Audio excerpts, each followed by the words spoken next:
welcome to the Comic Shtick Podcast, the podcast where comics are my shtick. My name is Blake Wild, or you may also know me as Smokey's Videos. And today I'm going to be talking about, primarily, newspaper comic strips. Mostly ones that I enjoyed when I was a kid.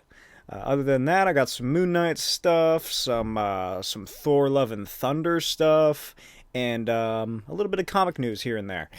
So yeah, let's just get right into it. This is this is gonna be one of those episodes where I sort of sit back in my chair and don't really move a whole lot, probably, because you may also notice that I got a new haircut. My sideburns are now gone. Well, they're still there a little bit, but primarily they're gone.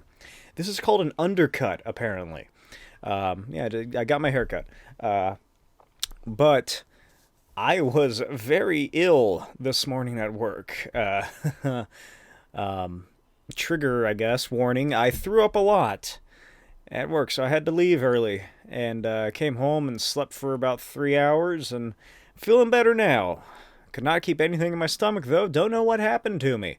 But if you want to show your support for something, for me, I guess, go and buy Destructo Boy, The Era of Alpha Cardinal, Part 1 of 2. This is my 20-something page not graphic novel, comic book. It is Part 1 in the Alpha Cardinal storyline, and it is on sale now for let me try that again. It is on sale now for $9.99 plus shipping and handling for the physical edition.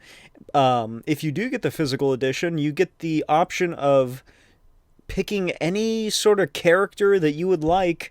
I will draw a head sketch of them. A head sketch is typically, like a bust, like from the shoulders up. Any character can be like a real person in a TV show, a comic book character, an anime character. I do a lot of those. Just because, anime and manga is really popular. If you do choose an anime or manga character, please let me know what it's from specifically, because I don't follow that stuff. But yeah, this is on sale for $9.99 plus shipping and handling on my Etsy shop. There's also, if you're overseas and or you just don't want to buy a physical comic, I am selling it digitally as well as a PDF document. 2 PDFs, to be exact, because Etsy wouldn't let me upload one because it was too big of a file. So that is on my Etsy shop, etsy.com/shop or /shop/Blake T. Wild. Make sure you capitalize the BTW. So that is what this episode of the Comic Shtick Podcast is brought to you by. And they are going quick, so get your hands on them while you can. Yeah, other than that, so I might be a little slow moving today. I'm feeling better, but I don't want to, I don't want to jostle myself around too much, make my tum all upset again. So I'm just going to get right into it. So, I finally got my edition of Hulk Grand Design this past week. So was that last week, I guess? If you're unfamiliar with it, it is by cartoonist Jim Rugg, who runs a YouTube channel called Cartoonist Kayfabe, alongside other comic book creators Ed Piskor and Tom Scioli. I feel like every time I hear somebody speak about him, nobody knows how to say his name. It's in the same vein as X-Men Grand Design and Fantastic Four Grand Design. I have read some of X-Men Grand Design. I never got all the way through it, though. I discovered that a couple years ago in 2019. I bought a bunch of issues of it from this comic book shop. So I read it through there. I never picked up Fantastic Four Grand Design. I just never got around to it. But Hulk Grand Design I picked up primarily because I really like Jim Rugg's design capabilities. A lot of the stuff, it's recreating old comic books. There's he does some stuff with some fake advertisement sort of things. It's like a Hulk sticker book. He designs the page to look like that. He brings a lot more of the pop cultural aspect of old comics, old retro vintage comics into this grand design than Ed Piskor, Tom Scioli did in theirs, which is just they recreated it to look like an old comic. Jim Rugg takes it a little bit of a step further and tries to incorporate some other aspects of it being an older comic besides just paper quality and color and texture and like some off coloring bits. So I enjoyed it from there. It is an oversized book, so it's like 40 something pages, I want to say, but it still feels rushed. It's only 2 issues. X-Men Grand Design was like 6, maybe more. I can't remember. Um, Fantastic Four was maybe 2 or 4. I'm not familiar. I can't remember, but it felt rushed and in a way that the others didn't. I feel like this grand design really worked the best in X-Men so far. I've read some of Fantastic Four grand design, but I think my problem with that is that there's just too much in it. Where X-Men Grand Design, it's this like chronological retelling of the books, and I really dig that. Um, this one, I don't know, it's just something about it just is very different.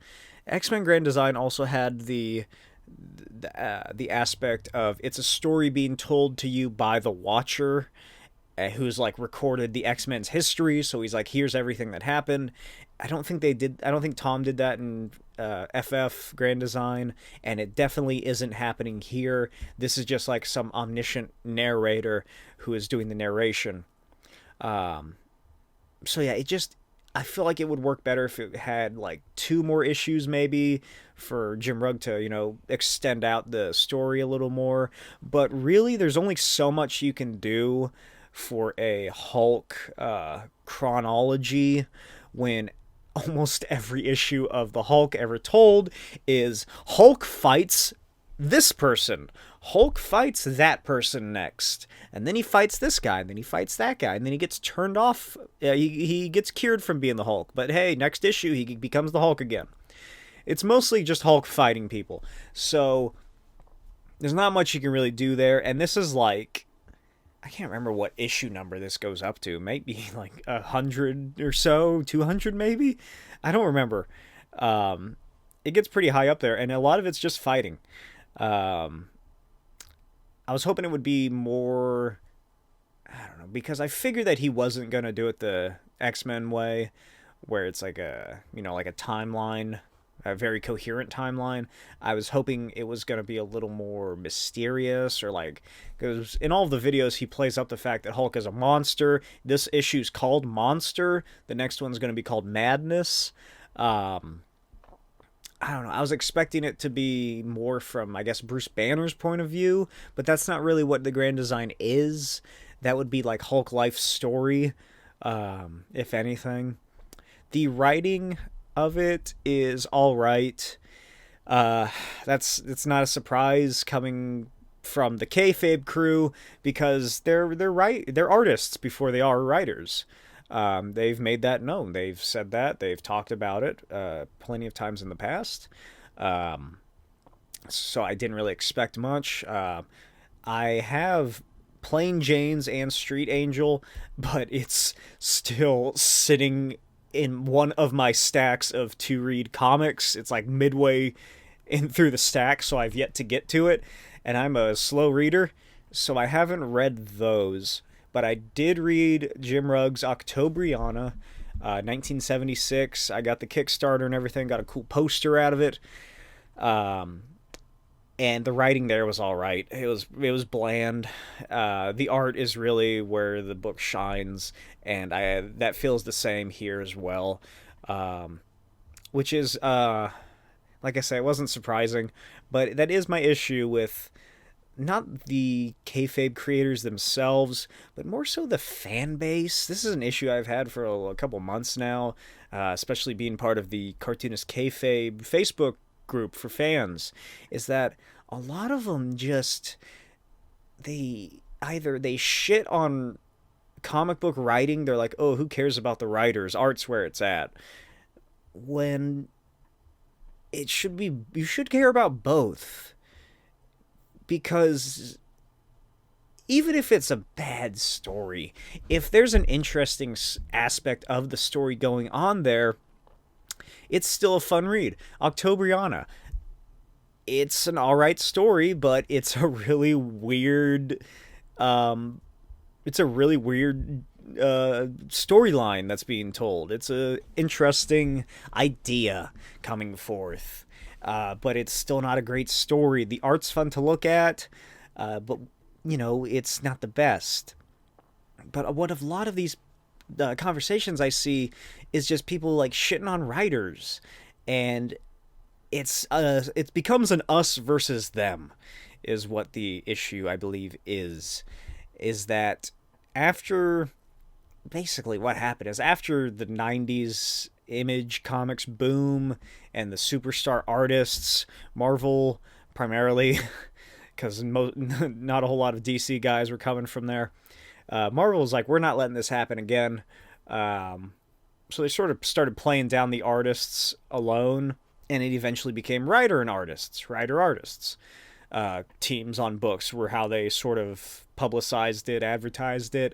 It would be the character primarily, or the team, or the event, and then the writer and artist. I don't really know where I was going with that. Like I said, I'm sort of out of it a little bit still, but I'm sort of just, I'm really digressing here into my issues with the Cartoonist Kayfabe fan base. Is that I'll just wrap this up here because I got a lot to talk about. Is that when you're, I don't know, comic book fans are annoying because, especially these ones, because they put ahead the aspect of art at the, I can't think of the word I'm trying to say. They put ahead art to the, not chagrin, but to the detriment. There we go. They put the art ahead to the detriment of the story itself. Yeah, I know, it's like, ooh, the Marvel method. Jack Kirby did the storytelling in his pictures. Yes, but unfortunately we all can't be Jack Kirby. Especially not a lot of the people I've seen recently. No offense to anyone who might be offended by that. Although, if you are, then you're who I'm talking about. They're putting ahead the art to the detriment of the story, and that shouldn't be happening. They're like magnets. You have to put the magnets together to where they click and form and stick together, and that's the writing and the art. You have to combine them. You shouldn't be here fucking fighting one another about, oh, this picture is better drawn than this one, and that's why Marvel's bad, is because they push their writers more than their artists. Fucking no, you need to just calm down and realize that this is a two-way street. Writers need to work with the artists, and the artists need to work with the writers. And to make a good comic, someone, if it's one person, they need to be able to do... I forgot to silence my phone. And to make a good comic, if it's one person, they need to be able to do both of those things. If it's two people, then they each need to bring something to the table that pushes their story ahead of others. I don't know. I'm sort of losing track of my train of thought here. So I'm just going to move on to my next topic. Oh my god, it's already been 15 minutes? Jesus Christ. How much of that was just incoherent rambling? Here is some Thor Love and Thunder news / leaks. So skip ahead to the next topic if you don't want to hear this stuff. Like always, the time codes are in the description of the episode, be it on YouTube or Spotify or wherever. Thor Love and Thunder. Recently, within the past week, must have been a mishap with the shipping of the Hasbro Marvel Legends Love and Thunder wave of figures. Actually, I have this on my phone, so let me bring it out. So, Marvel Legends figures are the Hasbro's flagship Marvel figures. Here's the wave of figures in this line. You can just go Google this. I'm not gonna like show you or put my phone up to the thing or anything because that would look terrible. Just search Hasbro Love and Thunder Marvel Legends, something like that. I'm sure plenty of stuff will come up. So, in this wave of figures, there is Mighty Thor, which is what they're calling Jane Foss Thor. And looking at this action figure, which, knowing Hasbro and their lack of paint, especially in this wave, can't really go by much. Seems like she's gonna be getting blonde hair. So I don't know. Did that happen in the comics when she became Thor? I guess so. Looking at the comic book action figure I have of her, her hair turns blonde when she becomes Thor. I guess that's just an aspect of being Thor. So there is the Mighty Thor, which is Jane Foss Thor. Teenage Groot. He's a teenager still because this is a couple years after Infinity War, and also Groot got blipped. I forgot about that. He did get disintegrated, so he is back. Gore the God Butcher, which I already hate Gore's look in the comics. I hate Gore to begin with. I don't like him. He looks like an evil Dr. Seuss character who's into BDSM, or like a tattooed up Voldemort who's gone skinny dipping. Go check out my video on Thor the God Butcher on my channel. I don't like him. I hate him. He's dumb. He's like Null. I hate both of them. They're just annoying characters that I don't like. This one, he's played by Christian Bale, and you can really see Christian Bale in this sculpt, so it's a good head sculpt. But he looks like a cross between Boris Karloff's Mummy and Jared Leto on his Cult Island. He's just, instead of seemingly what they're doing, because this is probably based on concept art, so who knows what he's actually going to look like in the movie. He has scars running down his arms and like limbs. The fuck was that? Somebody doing a fucking like J-turn in my street or something? He has like scars going on him, so I don't know what that's about, instead of like the weird goop tendrils, and unfortunately he's probably not going to have the goop coming out of his nipples like he does in the comics. He also has a nose. And he has a black mysterious sword, which may or may not be the Necro sword. The Necro sword, I can't remember how he gets it. I think he steals it off of a fallen god or something. It was created by Null, the Venom symbiote god, and it's like a symbiote. So people are like, that symbiote at the end of No Way Home, that's how he's gonna get it. That's what they're building up to, is Null or something, or like just the Necro sword in general. But I think that I doubt they're gonna do that. I don't know. I hope Kevin Feige is not going that route, because I don't like that route, and that route would mean having to work with goddamn crazy ass Amy Pascal and her fucking wire brush hair. So what I think is that the Necro sword is either going to be created by some other god, or it's never going to be like brought up or discussed as to where it came from. Or it was made by Gore himself, like something happens and he forges the sword to take vengeance on the gods and becomes the God Slayer, the God Butcher that way.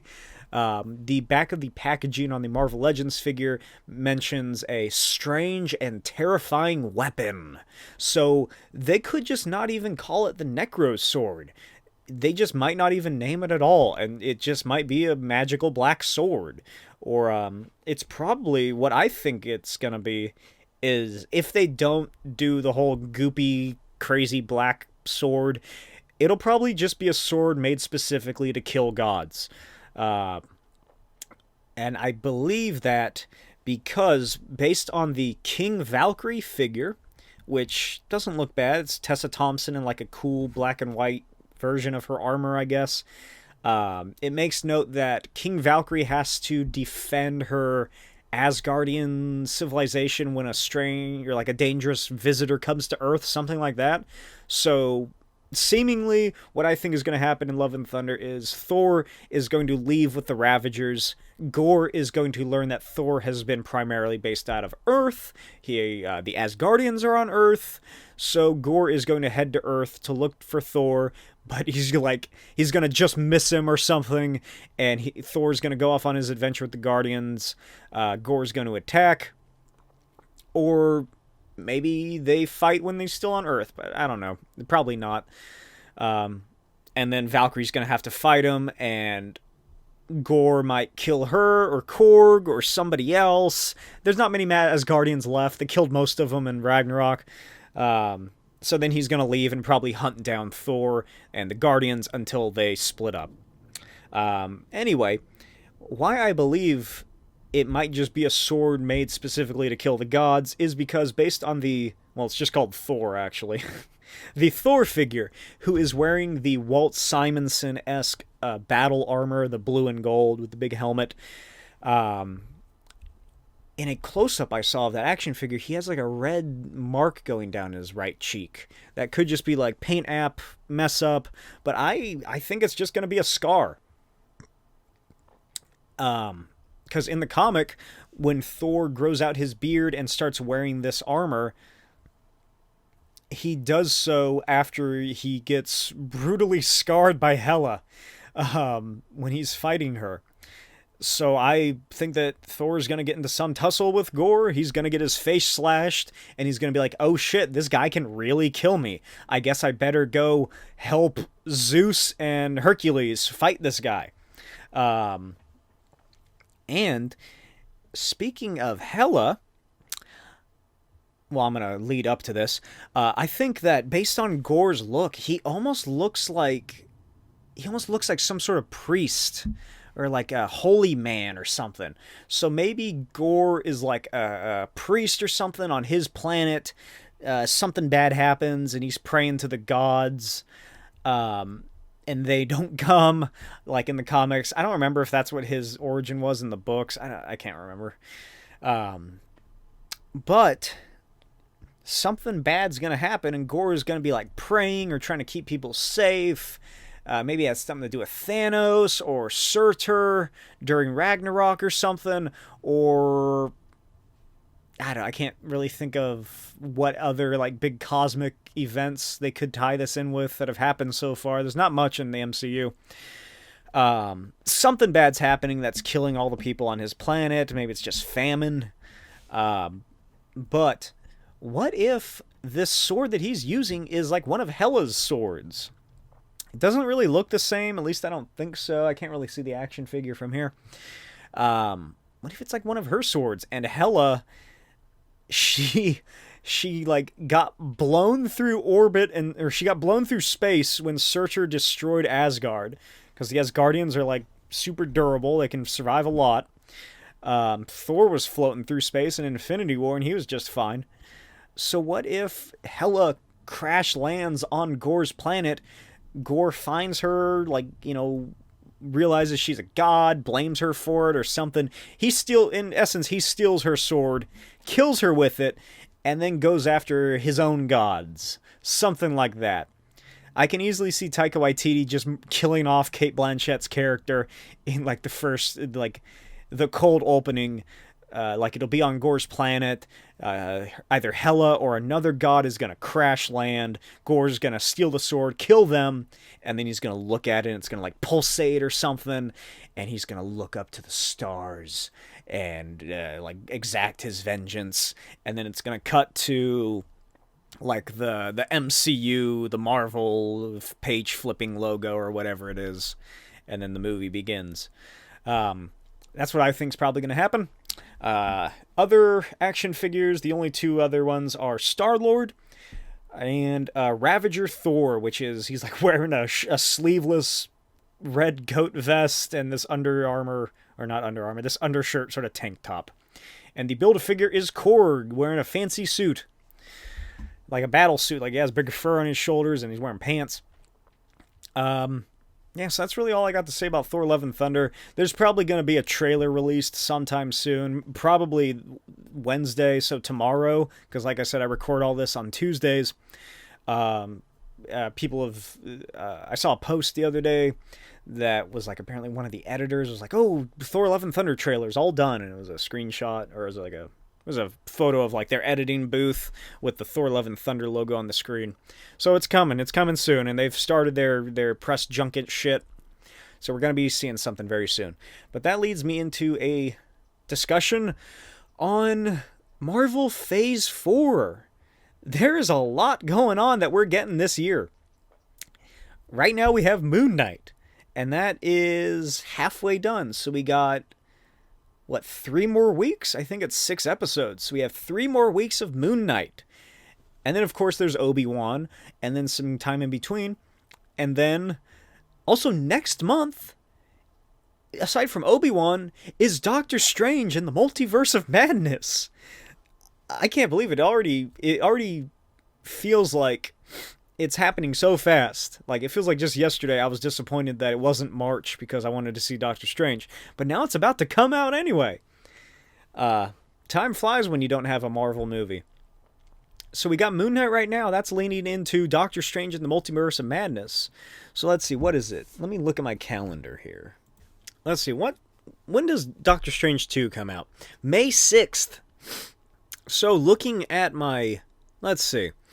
So this week is episode 3, 4, 5, 6. The last episode of Moon Knight premieres a few days before Doctor Strange in the Multiverse of Madness. I doubt there's not going to be anything that ties those two together. It's just crazy how connected everything is to one another.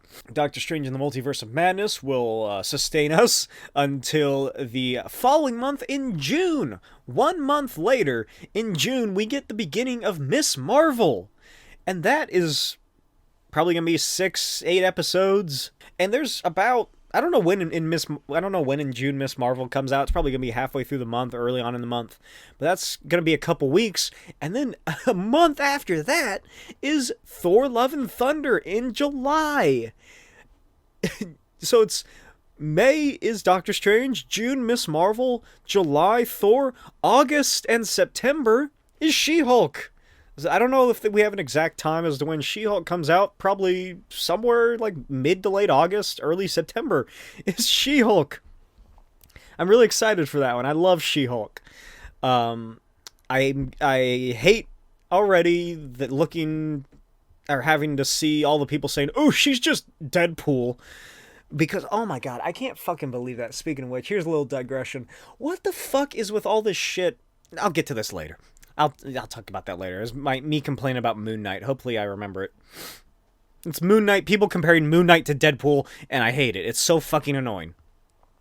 Anyway, a month or so after She-Hulk, we get the Werewolf by Night Halloween special, which I'm not sure if it's going to be animated or live action. Not much news has come out about that.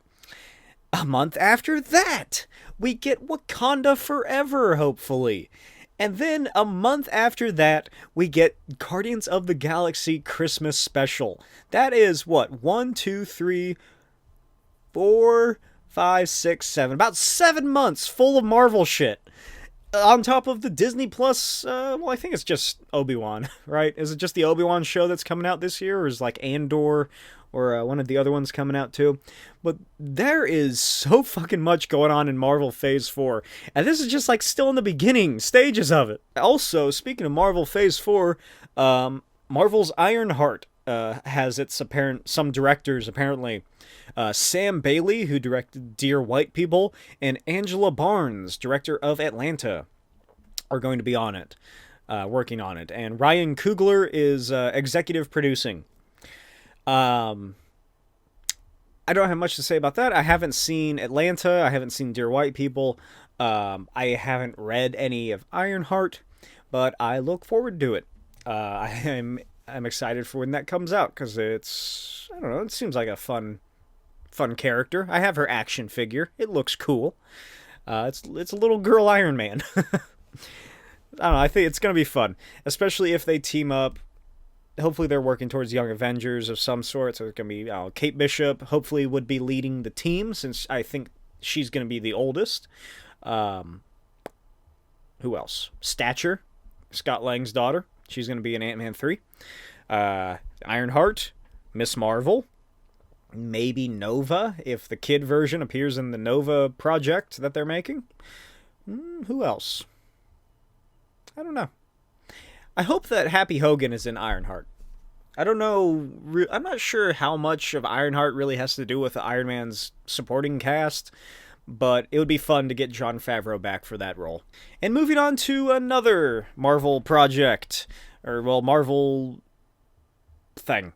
Moon Knight, episode 2 came out last week. I loved it. I am really digging this show. It has some great visuals, especially that like worm's eye shot of the jackal thing being like dead and protruding up against that like spike that it got rammed through. That was a great shot. I really wished that the camera stayed on that longer, just because that was just a beautiful looking image. I fucking love the suits. They look amazing. The transformation for the main Moon Knight suit looks great. I really like the Mr. Knight suit. I don't have a problem with Mr. Knight like everybody else does. Like, oh, they ruined Mr. Knight. I liked it. It was fun. It's a fun idea that each personality seemingly can make their own version of the Moon Knight costume. Like, the Mark Spector one is what Moon Knight should look like, but, fucking, what's his name? Stephen Grant, he's only seen the Moon Knight suit maybe, like, once, and if that, and that was, like, a passing glance, if anything, so he's like, oh, fuck, what did that thing look like? It was just it was a white suit. It's a white suit with, like, a moon logo on it, so he just makes a 3-piece white suit with, like, a ski mask. I really like that mask. That's a good-looking mask.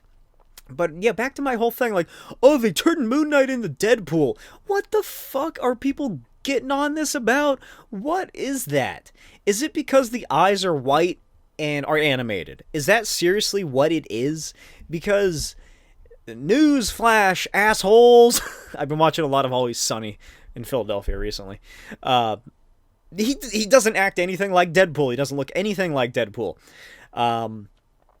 Stephen Grant, he's like a regular guy who forms this magical suit over him that gives him special powers, and he as he realizes this, and like he realizes his abilities, he starts to get full of himself a little bit. He's like, oh yeah, this is fun. Like, he feels the Khonshu energy flowing through his body, and he starts to become more comfortable with it. He's like, oh yeah, come on, I'm gonna sock you right in the face, you big dumb jackal. I really love that nobody else can see the jackals. So it's just this crazy man in a white suit and like vest combo and like the mask, just fighting nothing in the middle of the street. That's a really fun aspect that they added into this. I had no issues with it. It looks fantastic. I really like the transformation where he falls out the window and then like it whip pans down and he's Mr. Knight. That's really cool. Obviously this isn't, oh god damn, I got like a hair on my nose or something. Obviously this isn't the Mr. Knight in the comics because, well, Mr. Knight in the comics, he's like sort of his own personality. This one, it's Stephen Grant taking over as Moon Knight. And, he's never done this before. He doesn't know what is happening. So he's learning the ropes. If and when there's a season 2 of this, I really hope there is. And I hope that it's set in New York so we can get Jake Lockley doing a taxi cab. What was that show? The taxi game show with that bald guy from that detective show that would drive around, Taxi Questions or something like that. I really hope that Stephen Grant, he's going to come into himself as Moon Knight and Mr. Knight. So once season 2 comes around, he'll be more used to it. He'll be more, kinder to people, like in the comics. Well, he'll work with the police and like detectives more than regular Moon Knight does, I guess is what I'm saying. Like, he's not as gung-ho and as, Leroy Jenkinsy as regular Moon Knight and Mark Spector are.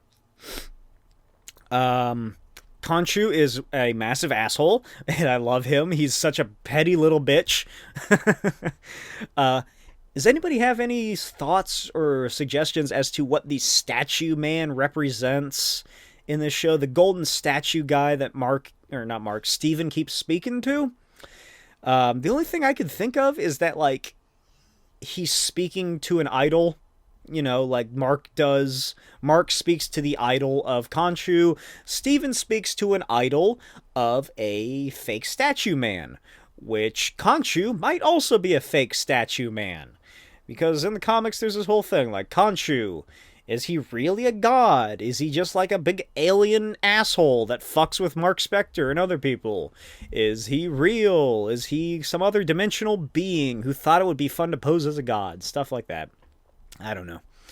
Also, my final little note, because like I said, I really love this show. It's a fun show. It's it's pretty dark too. I really like it. I'm really having fun with it. I'm enjoying it. Going back to talking about Jake Lockley, this confirms my feelings that I had in the first episode, which is why Steven had that date with that woman.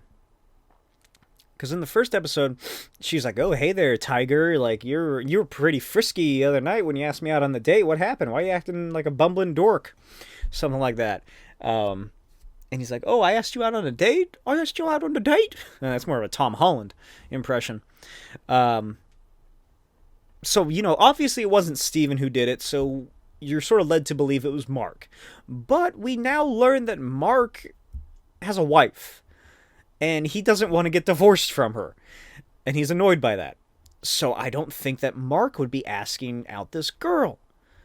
So, by process of elimination, it must be Jake Lockley, right? Like, he seems like he would be like a womanizing smooth cat who's down to bang anything with a pulse.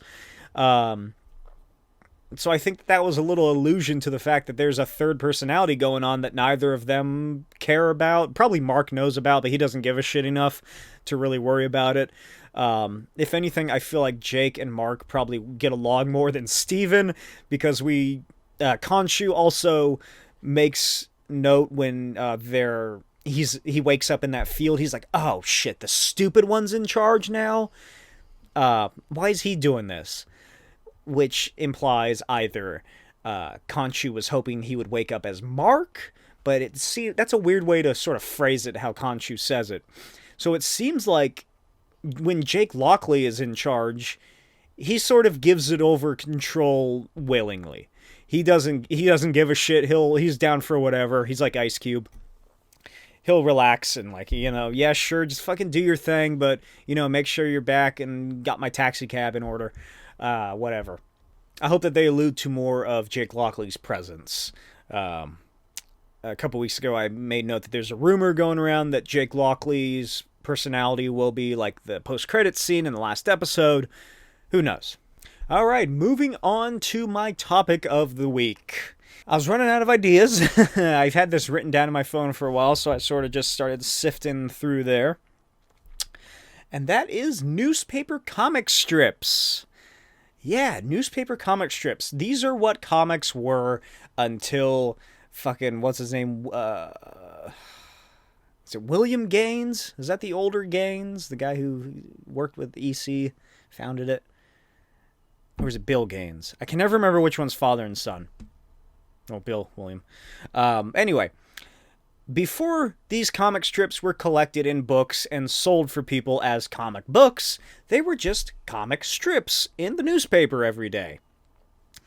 And that's what comics were. Superman was released in a comic book of Action Comics, and Siegel and Schuster were working towards building that into a daily comic strip, because that was what was profitable. That was what sold.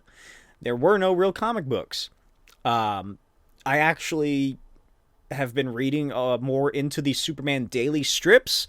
There's a bunch of collections of them released through IDW, which is weird. I don't know why IDW publications, they do all this like ancillary supplemental stuff. Like, I don't get why DC doesn't just print them themselves.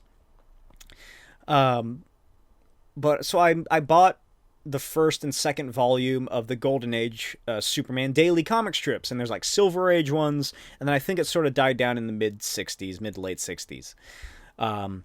But from what I've read, these daily comic strips of Superman were they were more formulated stories. You know, they had more time to tell the story. So if in the comic book, Superman fights a mobster for an issue, like a couple pages, he does it like that. Snap. I can't snap. But in the daily strip, it would be this more prolonged storytelling. So I got interested in that. And then I got interested in, just talking about comic strips. Some of the ones that I can think of that were big when I was a kid are Gloom County, Calvin and Hobbes, Nancy. Although I don't think Nancy was still in publications. Garfield. Everybody knows Garfield. Bill Murray.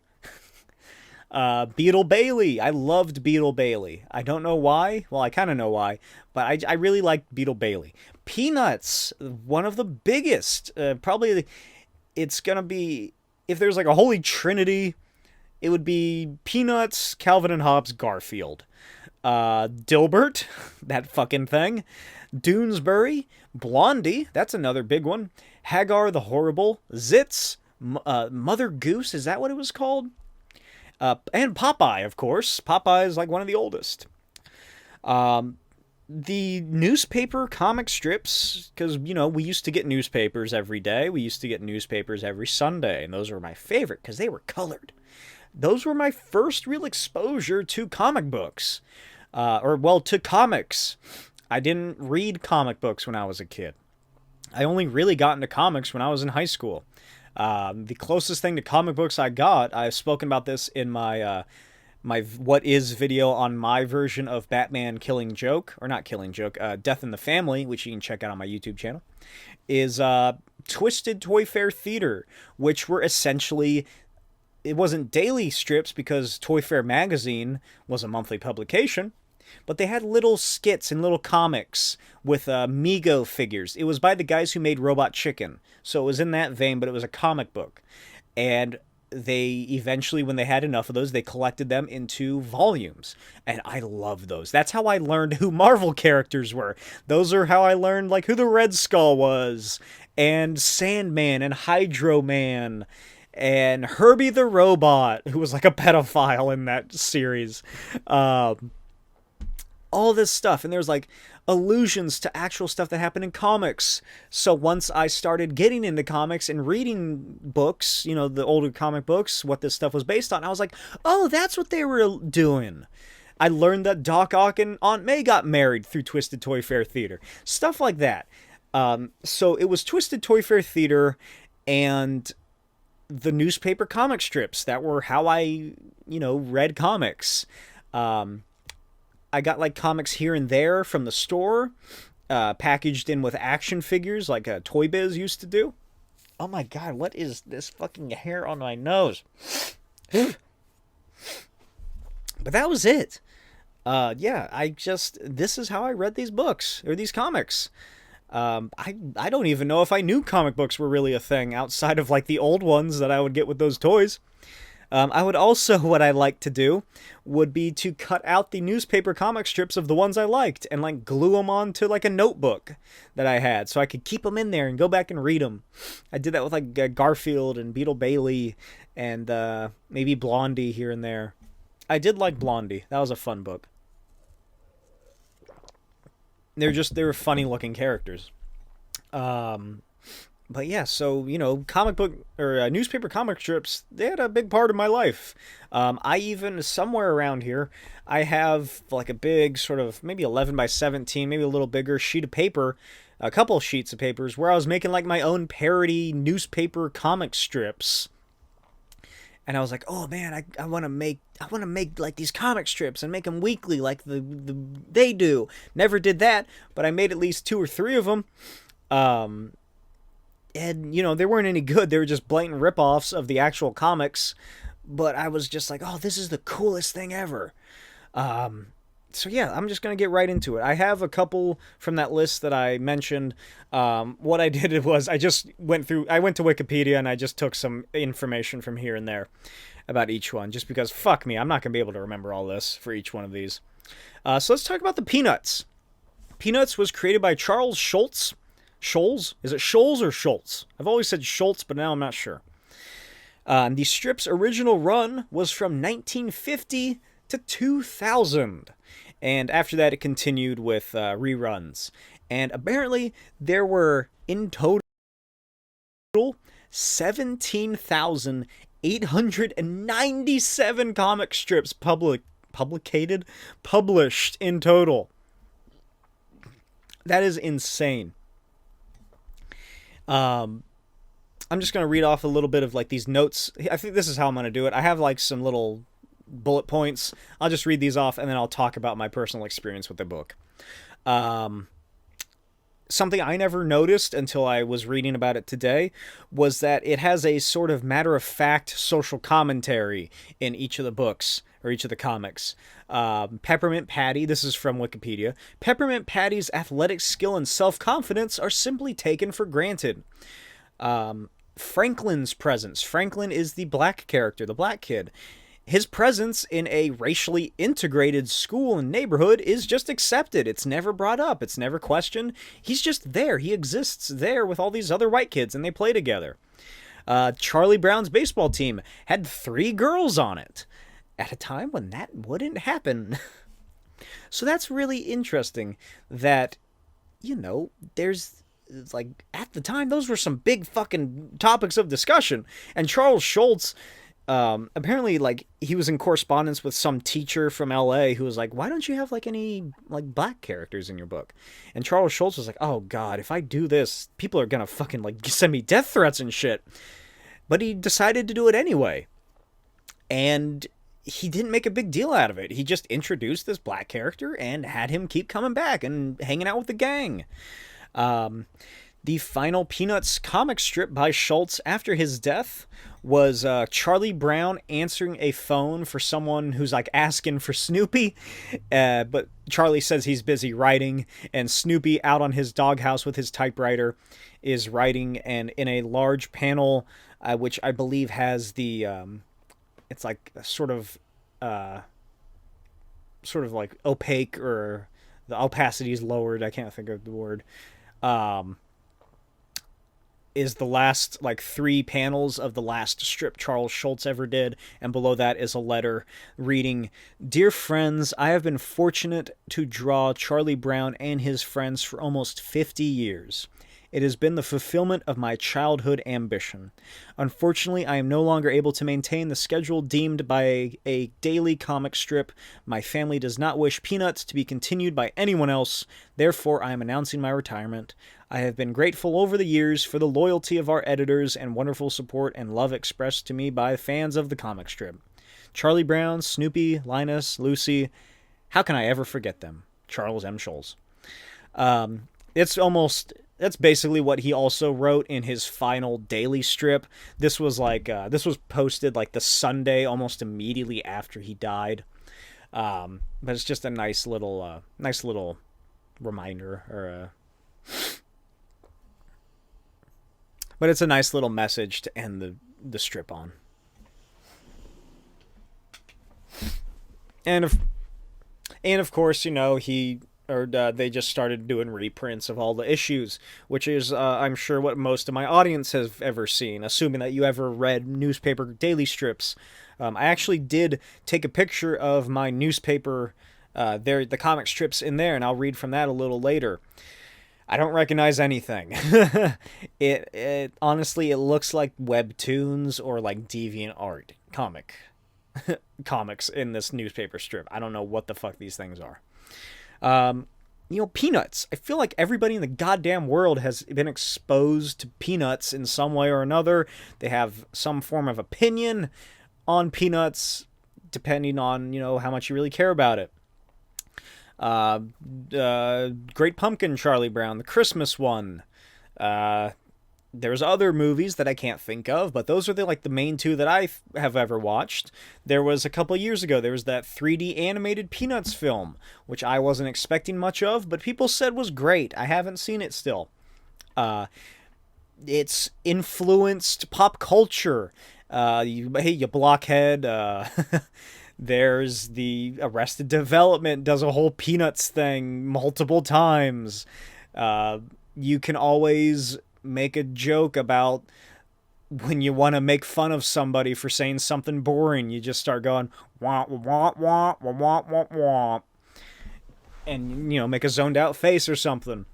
It has had such a cultural impact on nearly what 80-ish no fucking 70 so years or so on just I don't know on America. I'll just say America for now. I don't know what Peanuts is like overseas. I don't know what their influence is. But goddamn, if you wear a yellow shirt with a black stripe on it, you're fucking Charlie Brown. You might be Charlie Brown, or you might be fucking Charlie Brown, and you're wearing a shirt. So yeah, Peanuts. It's upper class daily comic strip. It was being printed when I was a kid. I don't know if they're still doing it. Maybe just the paper I get or we get at my work. Maybe that one hasn't renewed their subscription to the Peanuts reprints for whatever reason in years. Maybe they just sort of stopped doing it. I'm not sure if they're still printing Peanuts. But yeah, if I would recommend checking out the Peanuts. The art style is just so the evolution of Schulz's art from the initial Peanuts. Like if you look at the first strip and the last strip, it gets so just refined and cuts away all the fat. It looks like almost two completely separate things. Yeah, it's a great book. Great Peanuts. I personally, if you can tell by how much I'm vamping here, I never really got into Peanuts. I enjoyed reading the daily strips and the Sunday colored strips and the funny pages. I liked Great Pumpkin, Charlie Brown. That was fun. Snoopy, Woodstock, Snoopy's relatives, like the cool one and the cowboy one. I liked them, but I never really got into Peanuts as much as I feel some people did. I don't know. Pigpen, I liked Pigpen, but yeah, I never really cared for it as much as a lot of others my age did, I guess. I never got the Snoopy video game or the Snoopy plush or whatever. Yeah, I don't know. Maybe I just sort of skipped over it and went to something else, I guess. Calvin and Hobbes. Now, Calvin and Hobbes, I also never really read as a child. I don't know if it was actually in newspaper strips when I was a child. But I did buy, I think it was printed by Fantagraphics, which is the complete collection of Calvin and Hobbes. It's 3 big-ass books in one container, and it's just every comic strip from Calvin and Hobbes. And it's fucking brilliant. Calvin and Hobbes was created by Bill Watterson, and it ran from November 18th, 1985 to December 31st, 1995. Only 10 years this fucking strip ran, and it rivals Peanuts. Watterson had multiple, at least 1 or 2 sabbaticals where he took breaks from making the strips, and I think that they just did reprints of it. But if you don't know what Calvin and Hobbes is, Calvin and Hobbes is about a mischievous and adventurous 6-year-old boy alongside his stuffed toy tiger Hobbes, who is sardonic. His stuffed tiger Hobbes. Hobbes is a little plush toy that Calvin plays with, and in his imagination, Hobbes is a real little tiger that speaks to him. In reality, it's just a boy playing make-believe. It is set in a suburban United States, seemingly somewhere like in the Midwest, probably based on like the landmarks and the suburban setting. We do see like a city here and there.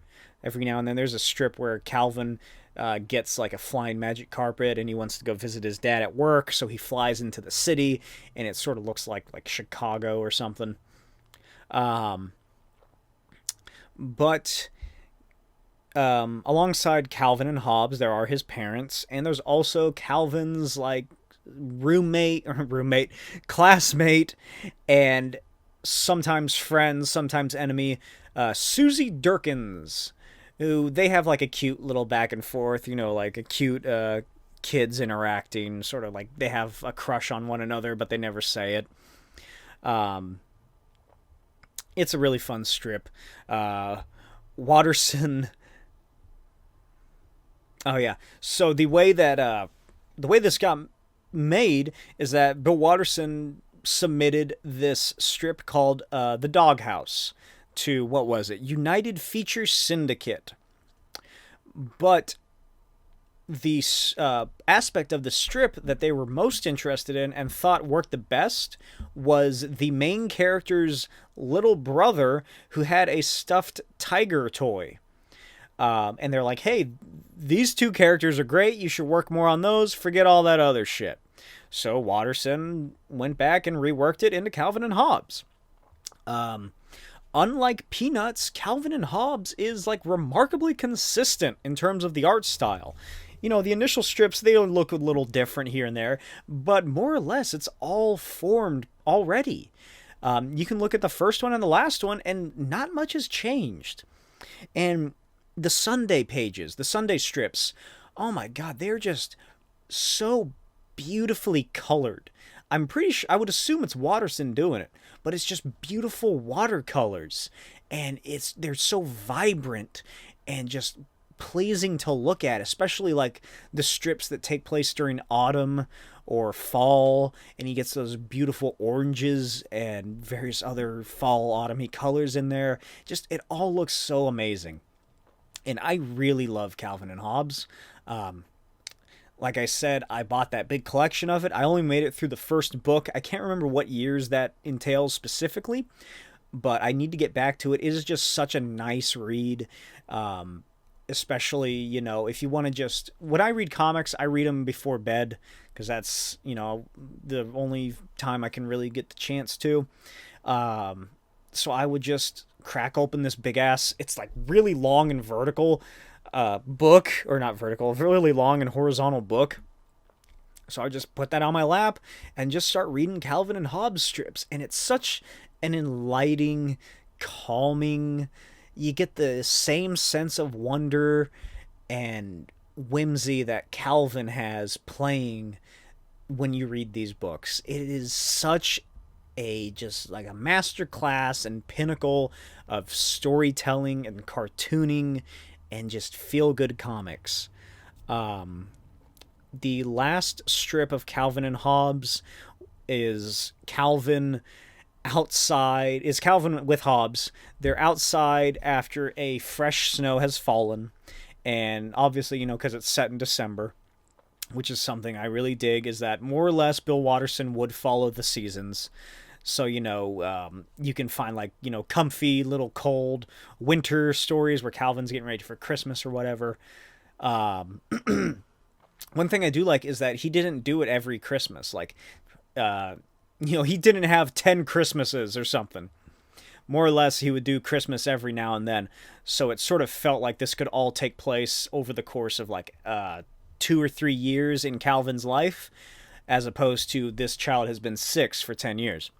So it's them outside, and they're just getting excited about the winter. And Hobbes says, "Everything familiar has disappeared. The world looks brand new." And Calvin agrees, saying, "A new year, a fresh start." Or, "A new year, a fresh, clean start." Hobbes remarks about the fresh snow. "It is like having a big white sheet of paper to draw on." Calvin adds, "A day of possibilities." Getting ready to sled down the hill, Calvin exclaims, "It's a magical world, Hobbs!" Wait, fuck. Getting ready to sled down the hill, Calvin exclaims, "It's a magical world!" God damn it. "It's a magical world, Hobbs, old buddy." And Calvin and Hobbs then sled down the snowy hill, with Calvin saying, "Let's go exploring." And, that was a big thing. It's either they sled down the hill and they're flying through the air, or Calvin also has this little red wagon that he and Hobbs like to ride around on. It's such a fun book. I love it so much. Calvin, he also, I really liked this part of the Wikipedia page that talks about like Calvin's inventions or something like that, because he's playing make-believe. So oftentimes he would get cardboard boxes and make them out of things. So here's what Wikipedia has to say about Calvin's playing with boxes. Calvin is able to change the function of the boxes by rewriting the label and flipping the box onto the other side. In this way, a box can be used not only for its conventional purposes, a storage container for water balloons, for example, but also as a flying time machine, a duplicator, a transmogrifier, or, with the attachment of a few wires and a colander, a cerebral enhancitron. Like, it's so funny seeing like such an academic sensibility of writing being applied to Calvin and Hobbes. You know, a lot of it is Calvin and Hobbes, but there's also a fair amount of him and his parents, and they have a good relationship. It's nice seeing, that they care about it, Calvin, and they don't try and tell him to stop playing with his pretend tiger. Like, Calvin, you're 6 years old. You're too old to play pretend or whatever. They go along with it. They feed his creativity. It's they have a nice little family unit going on, and I love Calvin and Hobbes. Obviously, a lot of people, I'm sure, are familiar with the infamous Calvin pissing on something, which Bill Watterson hates. Obviously, I would hate it too, because there's just so much unlicensed material of Calvin and Hobbes out there. My biggest chagrin with that is that we'll probably never see a Calvin and Hobbes animated film or something. I would love to see that. They could really do something great with that. It wouldn't have to be a big story. I feel like they can just make it like a small scale story with nothing big or crazy happening. Preferably, it would be sort of that. I go back to this all the time, that Klaus animation. Klaus, the Netflix Christmas show with Norm Macdonald, or movie about Santa being invented or whatever. It's an animation style that is technically 3D, but it looks 2D, and it's just beautiful. And I think that style would really suit Calvin and Hobbes, especially it's sort of a painted looking feeling to it. Also, if they ever do make a Calvin and Hobbes animated series or show or film, I really want John Hamm to play Hobbes, because that is who I read Hobbes' voice as when I read the strips, and it makes it so much better. It is so fun to just go look up some Calvin and Hobbes comic strips and just read Calvin's lines as like, a child, and then read Hobbes with the voice of John Hamm coming out of this little toy tiger. Moving on to another one of my big favorite comic strips that I've read very little of in after reading this, I learned, but it's such a fantastic strip. I think this and Calvin and Hobbes are probably my top favorite comic strips, and that is Nancy by Ernie Bushmiller Jr. It was originally in a publication strip called Fritzy Ritzy, which was in like the mid to late 20s. It was about this flapper named Fritzy Ritzy, who I think she lives or moves to LA or something, or New York. It follows her. It's like, pretty girl comic strip, a gag of the day. She has all these suitors, but she really likes this sort of bumbly, quiet, shy guy. I can't remember. Do I have his name written down anywhere? No, it's like Philly Fumble or something like that.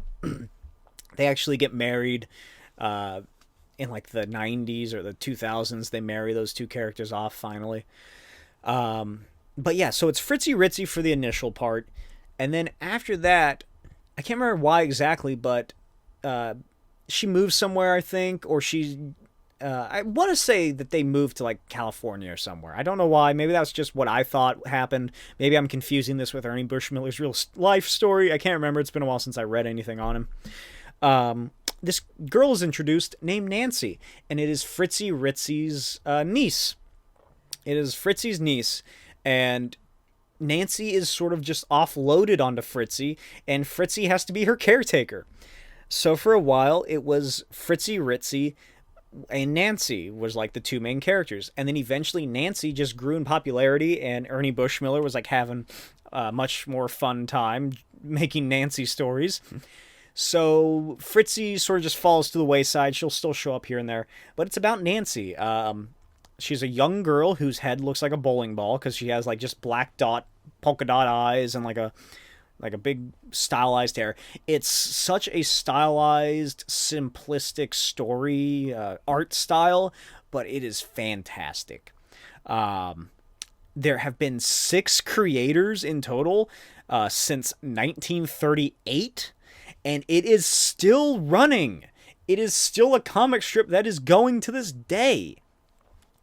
I'm not sure who the current one is because apparently it's a pseudonym, but I can't remember what her name is, what the pseudonym's name is, but like it's still fucking going. It's been going since 1938. If they can hold out for what, another 16 years, this is gonna be a 100-year-old comic strip. Um, I found this. I found the Nancy book at a Goodwill, I believe. Um, Goodwill. I think it was Goodwill. Yeah, I found the that, and I found Bloom County, which is another great one, but I'm not going to talk about that one too much. But I found it at Goodwill. And I was like, oh shit, this is cool. So I fucking just started reading it, and it is such a. The one I got, it's like, I don't know how many collected volumes there are of Nancy, but that's not what this is. It collects a lot of the strips, but it's also a biography on Ernie Bushmiller Jr. And it's a really interesting story because you get to read about Bushmiller's life and like his career while also seeing the evolution of his works. So you see the Fritzy Ritzy stuff, you'll still use some earlier stuff still, and then it's just a lot of Nancy, and it's like a commentary on what makes Nancy great. It's just a really great story. I love it. I'm gonna say this probably about a lot of these. I love them, but Nancy especially. If you've never heard of it, what is my dog doing? What's up, pup? It's if once Nancy takes over, it follows her like there's so many just absurdist comedy pieces in this. Like I can't think of any that come to mind, but it is wholly a fun read, and it's just so entertaining that these strips from like the 40s and 50s are still relevantly comedic today. Like you can read those really early strips. The Fritzy Ritzy stuff's all right. It's enjoyable, but it's not as good as Nancy. And Nancy is just always good, especially the Bushmiller Jr. I haven't read anything from the other 5 creators.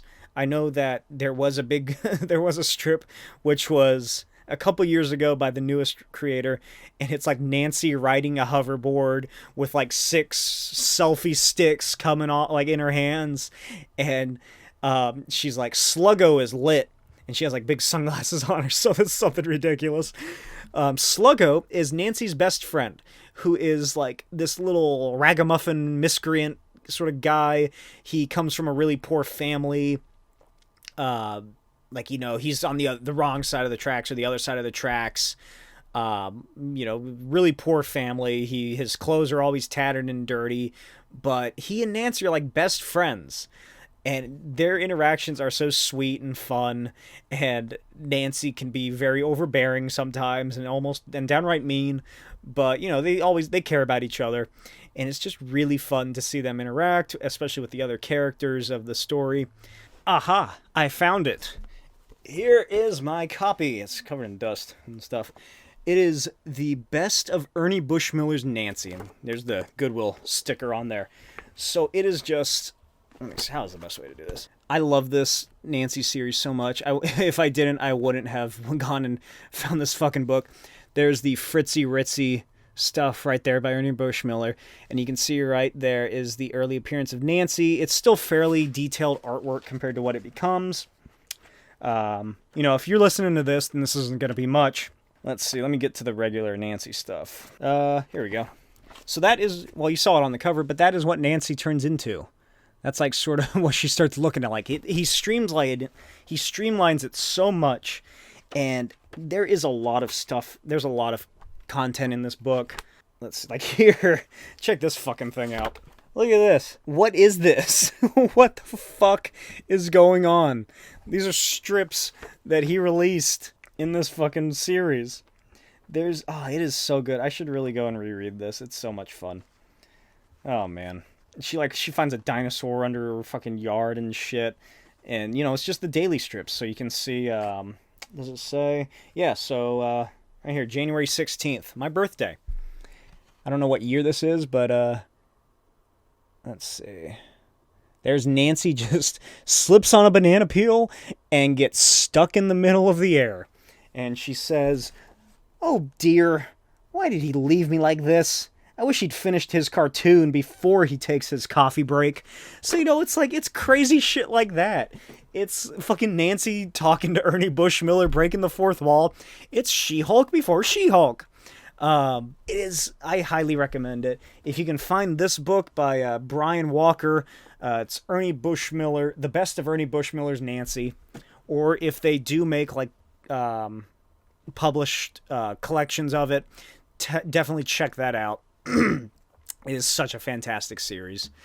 Let's see. I'm going to move on to my next topic of discussion, which is a fairly modern comic strip. It was still a comic strip when I was reading it, and that was Beetle Bailey.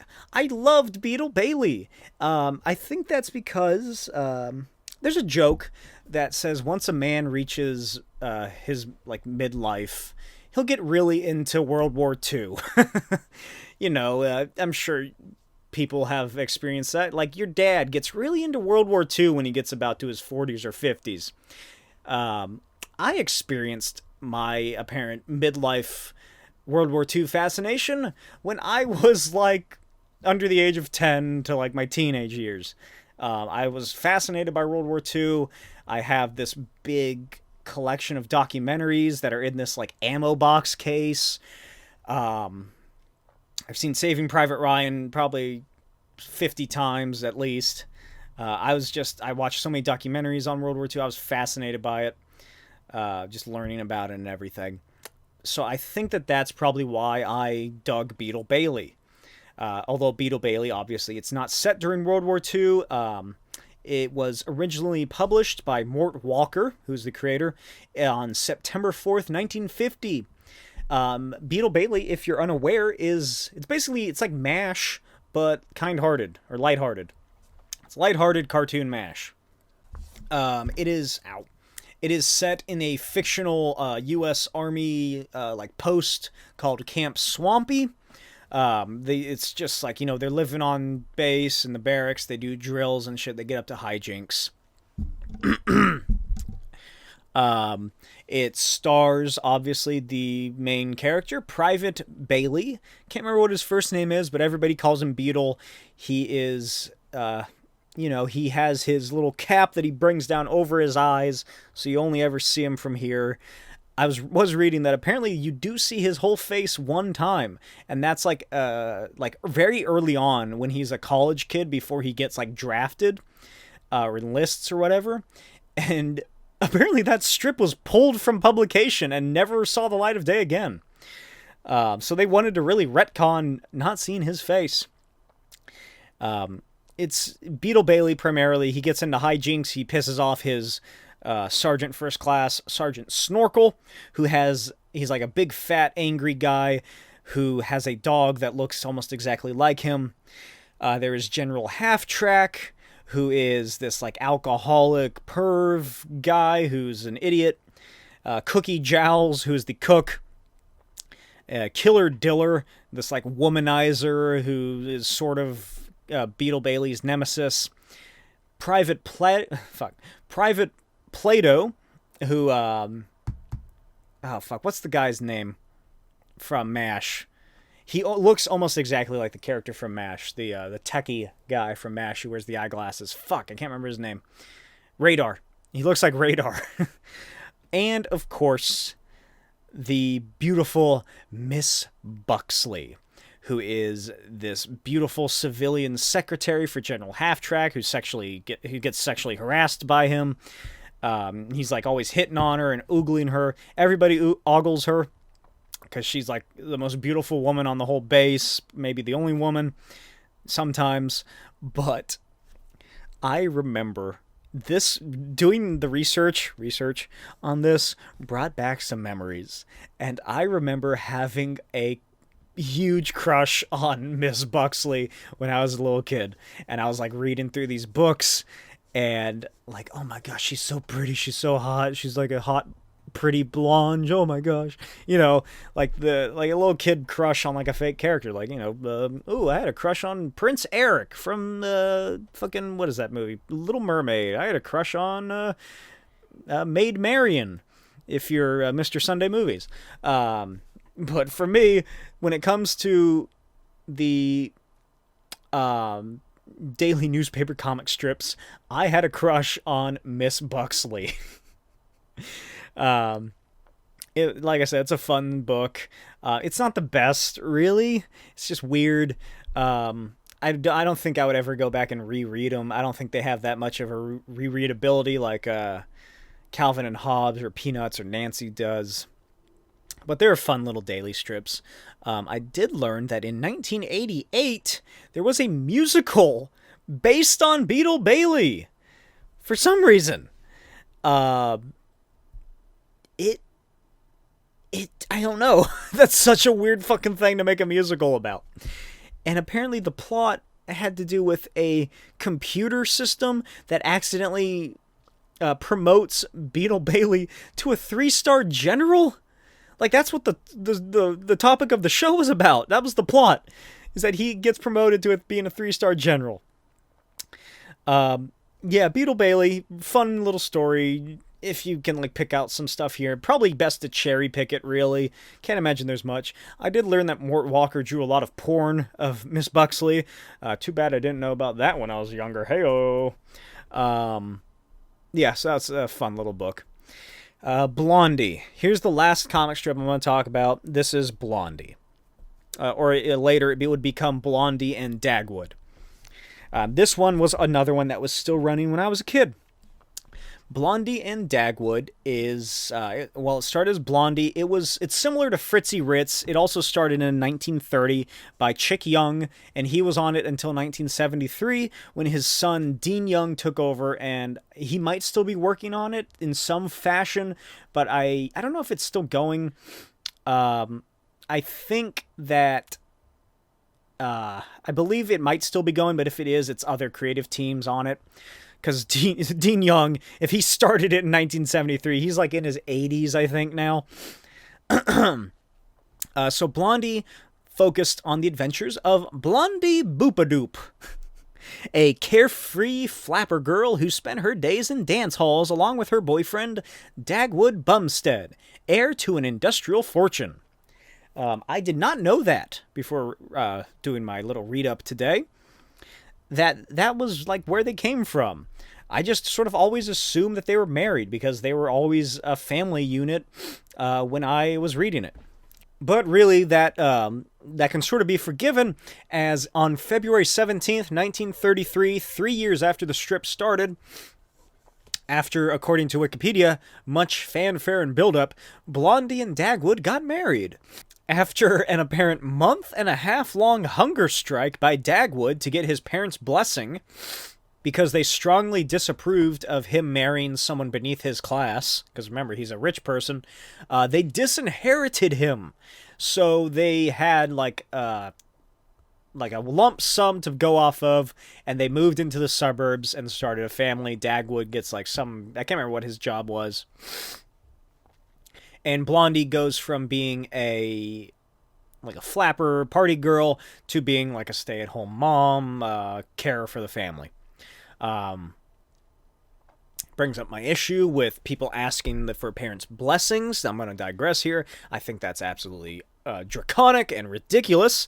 Why the fuck should you bother asking for the parents' permission? What the fuck? You're not marrying the parents. You don't need to get the parents. If you want to propose to your girlfriend, that's just the example I'm going to use. Because if you haven't noticed, my ring right here, this is an engagement ring. She wanted me to wear an engagement ring. I don't know, not a lot of people do it, but I decided to. Why not? Who gives a shit? I'll do whatever the fuck I want. I've gotten some weird looks when people tell them it's only an engagement ring and I haven't gotten married yet.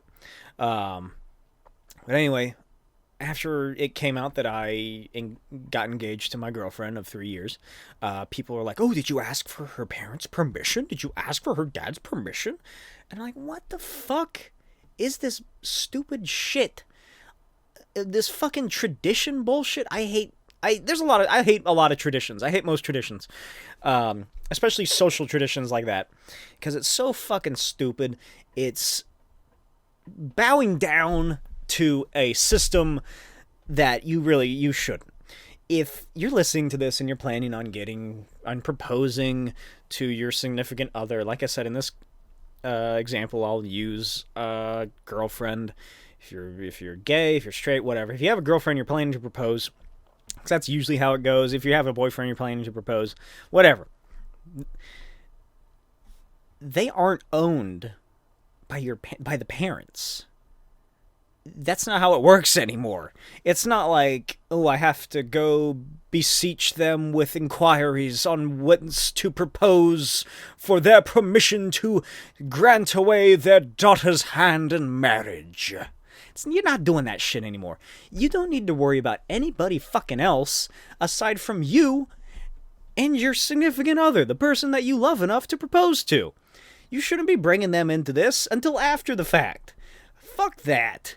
Fuck asking for their permission. Oh, can I marry your daughter, please? What is that? Fuck, I hate that so much. It's always been an issue for me. Even before I met my girlfriend, I always thought that was the dumbest fucking thing. But anyway, I digress. Speaking of families, the Blondie and Dagwood, they have 2 kids named Cookie Bumstead, which is weird that 2 of the comic strips have characters named Cookie. And I'm trying to figure out how I should say this. Alexander Hamilton Bumstead. His name is Alexander Hamilton Bumstead. I never knew that was their names. They also have a dog named Daisy. For the most part, they're shown as being like mid to late teenagers. I think Alexander Hamilton is older than his sister, because he has a job sometimes that he works at. I don't know about Cookie. I don't remember much about her. But yeah, they're in it. But the reason that I wanted to talk about Blondie, because I enjoyed the art. It's a really fun cartoon style that Chick Young and I guess Dean Young and everybody else after them recreated. It's a really fun art style, so I enjoyed it by looking at it. But, reading it was fun as well, because it's just like this suburban family. It's like Family Circus, but not as bad. But the reason that Blondie will always stick out in my mind is because, I don't want to do math. Probably like 2005, 2006 or so was their 75th anniversary of the strip. And that 75th anniversary blew my young mind, because in the lead up to it, there's like, in the Blondie strip, they're like, oh, we're sending out invitations for our 75th anniversary party. In the Garfield strip, it's John and and his girlfriend, they get an invitation from Dagwood and Blondie to come to their anniversary. There's the fucking Hagar the Horrible and Mother Goose and Grimm, or whatever their names were. What are the other, not Peanuts, they didn't do it. Beetle Bailey. Beetle Bailey shows up. Everybody's getting these invitations, and like they're talking about it in the other strips. They're talking about Blondie and Dagwood's 75th anniversary. And meanwhile, in the main Blondie and Dagwood story, they're getting ready for the party. And I just thought that was so fucking cool. That was crazy. It blew my mind. I was like, oh my god, they're crossing over? What? They can do that? They're all like in the same universe? What is happening? It was fucking Avengers Infinity War before Avengers Infinity War. That was my original Avengers Infinity War, was seeing all these comic strips that I had been reading for the past years coming together into this one strip. And like all these characters came over to like Blondie and Dagwood's house, and like they're getting up into hijinks. The fucking like the little dogs from Mother Goose and Grimm are like up on the roof doing shit. It was so fucking cool. And like they all come together and they're like, oh, Hagar the Horrible and Beetle Bailey and fucking Popeye's there. They're all at the punch table drinking stuff, chatting. Like it was such an awesome experience reading that. I need to look into like finding those fucking issues, those pages, those strips, because I would love to own those again, because God knows what happened to those. I think I cut out most of them, like I said earlier, because I was like, this is incredible. I was like, I have to save this. And so I cut out the strips and like glued them into my notebook or something. But God knows where that fucking thing is. But that was just the fact that it elicited that emotion and that feeling of, oh my God, there's so much going on here. This is incredible.